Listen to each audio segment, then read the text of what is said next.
We have a lot to talk about. We have a lot to break down. So let's just start right off the top and kick it right from the golden age of horror films. As I understand it, now you're the aficionado, you're the expert, you're the ones who's actually taught classes on this.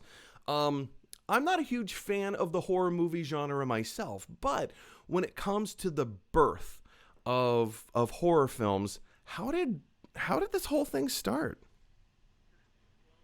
Well, we've got to go further than just calling it film. You've got campfire stories that go back tens of thousands of years. You've got these masks on the wall behind me that all represent monsters, demons, spirits. The horror story is as old as stories themselves. The very earliest stories, if you look at the Odyssey, the Odyssey has horror elements in it, and the oldest stories, the Epic of Gilgamesh, is a horror story about a disaster that creates a tremendous flood. That's it's how we process emotions. And if you look, a really good example is in the last few months when coronavirus started. When we just started our lockdown, the two most downloaded, watched, viewed, requested, and rated movies at that time were Outbreak and Contagion. Oh, yes, I remember this well. And you would think that during a global pandemic, the last thing you would want to do is seek out a movie about what you're living through. But I think people go to those things and go, okay, well, what did the hero of this movie do in this situation? Because I don't know what I would do in that situation. You go, oh yeah, he did this. Oh, that was smart. You watch for the people that are doing the smart things, and you make fun of the people that do the stupid things. And what's interesting to me is, as we've seen in the last few months, all the times we watch a horror movie and go, nobody would do that. That's idiotic. Nobody would do something that stupid. But seen nothing but people doing incredibly stupid things when you have a very obvious solution in There's front a of you. commercial So that's it's kind of playing on like Hulu commercials or something like that right now. I think yeah, it's one of those I think it's a Geico commercial actually. The premise yeah, is like this whole gang of people are they're being chased by the madman with a chainsaw, and the one girl says, "Hey, look, let's all jump over into that car that has keys in it and it's running so we can get away." And everyone's like, "What? You're crazy! Let's go into that shack full of knives and chains and it's dark and we have no idea." Yeah, that seems like a good idea. And so they rush. let's split up and hide in the Yeah, yeah, graveyard. exactly. Yeah, split up in the graveyard. It's that whole thing. Yeah, totally. To your point. Yeah. So it helps us process and deal with how we would respond to given situations, and it gives us guideposts of like what worked and what didn't. For me, I'm a movie nut, so everything that happens to me in my life, I relate to a movie. Like anything that goes on, a movie pops into my head and a scene pops into my head and I apply it. And that's kind of how I process it. So movies are in effect an extension of just regular campfire stories that are just being told to you. And my favorite thing about movies is that for 2 hours I get to sit in the dark and have somebody else tell me a story, and I don't have to do anything. I'm not responsible for anything. I don't have to make decisions. I get to watch other people make decisions. And that's a good lesson. But you were asking how the horror movie starts. Yeah. So around the beginning of the 20th century, we have the birth of film. And some of the very first examples of film are horror stories. You've got the Cabinet of Dr. Caligari, you've got the Golem, you've got Nosferatu. All of those happen in the 1920s. And you can argue that the very first film, which is The Great Train Robbery, which is a super cool film if you've never seen it, silent film, um, Just this. opens, You're talking about the Great Train opens the Robbery? train right at you, Gotcha. Yep. coming right at Mm-hmm. you, and ends with a gunslinger taking a gun, pointing it right at the camera, and firing it, which scared the crap out of people the first time they saw it. They were ducking under their seats. They were trying to get out of the way. Yeah. So that scare, both of those were essentially jump scares. And that kind of clued, I think, a lot of directors into the visceral power of a moving image. So the first films you have, The Cabinet of Dr. Caligari, Nosferatu, you've got Phantom of the Opera, you've got The Hunchback of Notre Dame. What do those all have in common? Disfigurement, right? Mm. So you go back to the 1920s. What happened just prior to the 1920s? You had you had World War I, the European War. So you Yeah. have, for the first time, thanks to big new medical advances, you have people that go to the battlefield, they go far away, they go halfway across the world, you have no contact with them, and they come back disfigured because medical science has advanced to a stage that you can keep people alive even if they're badly injured. So you get your face blown off, you come back with half a face. And they actually made porcelain masks that would cover up these faces, just like the Phantom of the Opera. So you would have people coming back that you didn't know, somebody familiar that was somehow still a monster. And you had these people kind of walking around in organized society. How do you process that? How do you deal with that? So you find the humanity in these disfigured people. And in the case of Cabinet of Dr. Caligari, in the case of Phantom of the Opera, in the case of Hunchback of Notre Dame, those disfigured people are all the heroes. They're all the heroes of the stories. They're the ones you relate to. So you begin to see the humanity in people like that. And that's kind of where it comes from. It comes from World War I, essentially. So now, in terms of some more of the cinematic filmmaking, when I was doing a tiny itty bitty little bit of research here, I was looking up what are the earliest examples of horror films and like quintessential, I guess, quintessential horror films and whatever. One of the films that I came across was it was made by one of my favorite directors of all time, George Méliès, in 1896.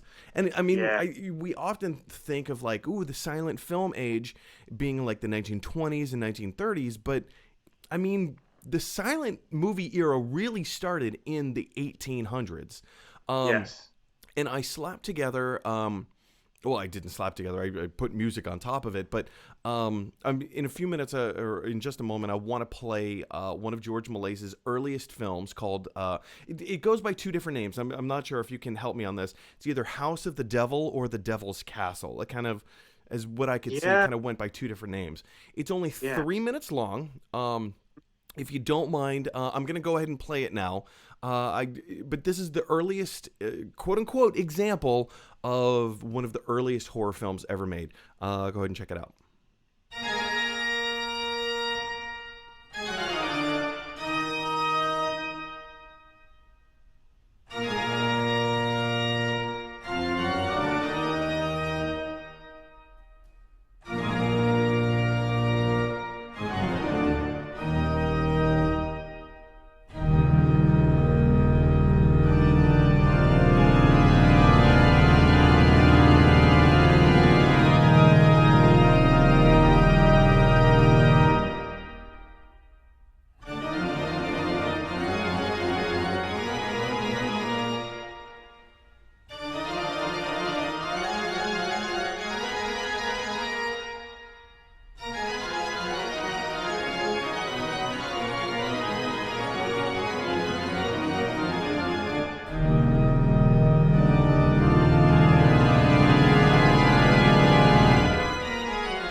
Okay, so that is the house of the devil, or the devil's castle, kind of however you want to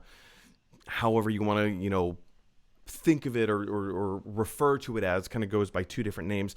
George Méliès being one of my favorite filmmakers of all time. He very famously did a trip to the moon, where a whole bunch of explorers go off to the moon.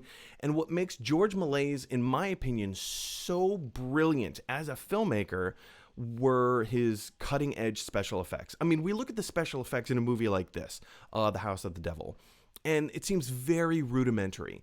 But at the time, when visual storytelling was not a thing, he was able to cut pieces of film together to make it actually look like things are disappearing and then reappearing. And he did that like the whole time throughout the film. The devil, or I guess the man in black, if we're calling him the devil, he kept disappearing and then reappearing. There was a cauldron. He conjured all these witch creatures.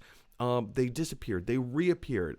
It was just a reoccurring theme. So with the emergence of visual storytelling comes the opportunity for special effects. And then we really get into the heart of some of this stuff. So, Ron, I will pitch it back to you when it comes to like the filmmaking side of things. And where does...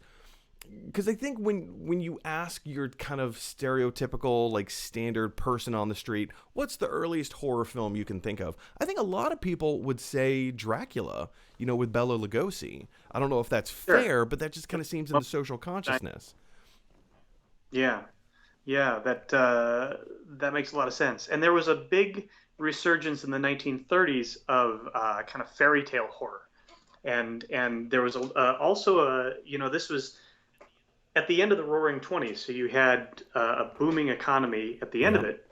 Had a lot of interest in new religions, mysticism, seances, magical things, and world travel was also becoming a thing. So you had people coming from ancient lands, coming from far away, bringing cool artifacts and what might come with it. 1922, you had the discovery of King Tut's tomb, which not only created... Interesting. I didn't realize that was in 22. Yeah, that created not only the boom and interest in kind of foreign lands archaeology and that kind of mysticism, but it also created the Art Deco movement. So it changed art as well, and that continues to evolve through the 1930s. There's always some lag time between an event happening and the popularizing of the culture around it, because at the time it took a lot longer for that type of stuff to spread. Now, somebody says something on TV and the next day it's a T-shirt. It's like True. It's halfway across the world.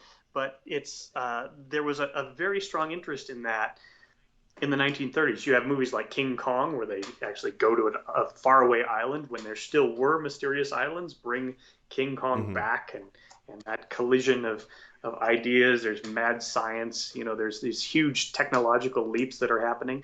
And then you've also need that escapism because you've got the Great Depression. So you need something to get you away from what you're stuck in. Considering the time we have, I'm going to challenge you maybe just a little bit for the sake of conversation. In the late 20, let's see, I'm getting my dates mixed up. So 1939, we have movies, escapism type stuff like The Wizard of Oz, Gone with the Wind won Best Picture that year. But surrounding all around in that era, we have films like, like I said, Dracula, Frankenstein, The Mummy Returns, The Invisible Man, Creature from the Black Lagoon was a little bit more 50s. If memory serves correct. But, we have a blending of these two genres. If people are looking for more escapism, a little bit more fantasy, what is it that draws them, like a 1930s crowd? Why did they go see Dracula and not Wizard of Oz? I mean, I understand they were separated by 8 years, but in the spirit of the question, why do they go? And the technological leap from Dracula to Wizard of Oz is massive. Huge. It's absolutely huge. Enormous. It's really a quantum leap, because you've got something that's barely like early sound, and then you've got Wizard of Oz, which is Technicolor and massive scale and a It's a musical, musical. yeah. It's a full-on musical. It, it but if you ask just about anybody, what freaked you out as a kid? Like, what movie did you see that really messed you up?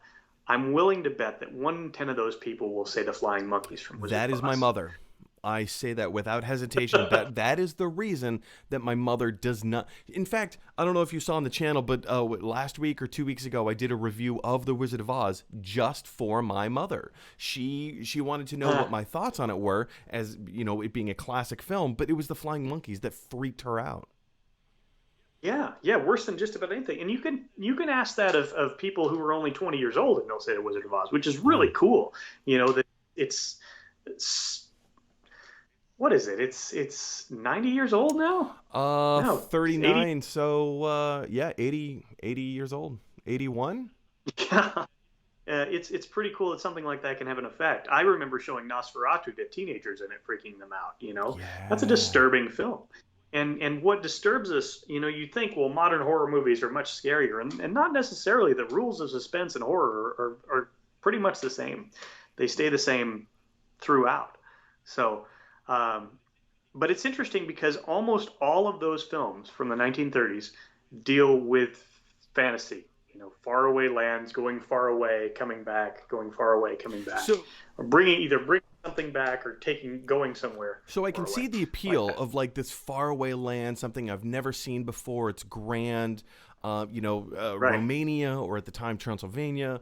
I get it. Like I get that aspect of why people would be drawn to that. But again, like what is it about the 1930s films? And we're gonna go through ask this question for each age of film, but what is it about the 1930s horror films, I guess as we're affectionately referring to as the golden age? What was the horror aspects? Like there was disfigurement, there was dismemberment, um, Mhm. Phantom of the Opera, classic example of that, but it was a lot of the themes were of people, yes, being transfigured a little bit, Mhm. but also being taken. Dracula, classic Yeah, story of being kidnapped. the woman and haul her off. Yeah, Um, Same thing yeah, with Frankenstein. Like everybody was afraid that he was like there was the little girl. It was very extremely suspenseful, and eventually he threw her in the river. Um, mhm. People disappearing, the Invisible Man, people disappearing. Mhm. Same thing with the Right. Mummy, and all this stuff. So what is it? What was it about the culture at the time that was that made people want to like experience like? Okay, cool. You're gonna go see a land far away and these, ancient cultures that you just aren't really exposed to. But there's a scare factor there. There was the flying monkey. The flying monkeys terrified everybody. But what is it like in the culture, in the social consciousness that people want to, at the time, very disturbingly want to be exposed to that? So it's interesting because Steinbeck wrote about this a lot during the Great Depression. That you have what he called the temporarily embarrassed millionaires, who were the people that would support the patriarchy despite their best Yeah. interests. So you have, I mean, imagine, put yourself in the Dust Bowl in Oklahoma, you know, and the tent comes to town with a bunch of guys renting a projector, and you can get out of your dirty, filthy, dusty life and go live in another place. You can go voyage to another land, and not only that, but you get to see a movie where the bad guys get what's coming Mm. to them, or they get punished, or they get there's some sort of form That's of true. That justice is true. for the under. There's the 1932 film Freaks, which if you haven't seen it, it's Todd awesome, Browning. awesome. Todd Browning. And that's about the underdogs getting justice. Basically, it's the people who were always laughed at finally getting to rise up and conquer. And that's what a depressed society looks toward, is like, how do we justify ourselves? How can we rise above? How can we become the victor? And for an hour and a half in a movie theater, they can become a part of that story where they're finally succeeding, finally winning, which all changes once World War II hits. Not only that, but you have an almost complete lack of horror films in the Sure, yeah. 1940s because the entire Hollywood system turned its energy toward making propaganda films and Yeah. pro war films and things like that. So you have a very limited series of movies. You have movies like The Wolfman, which is about a man who changes into a wolf. And if the wolf is an allegory for Germany, is an allegory for the Nazi system, the Nazi party, then you have the capacity of someone to, without their control, become the enemy. Become something they're not, Interesting. become changed, become dangerous. That's your Well, fascist World War threat. II didn't create the idea of the Wolfman or changing from one thing or another. So it's interesting to me that Right. that symbology would be used in such a way to say, like, this is a danger. This is something to be aware of. Hey everybody, thanks for watching. If you like this video, click like. If you really like this video, click subscribe. And if you really, really like this video, click share. Because that is exactly what Jaws the shark would want you to do. Dun dun dun dun dun dun dun dun dun dun dun dun dun dun dun.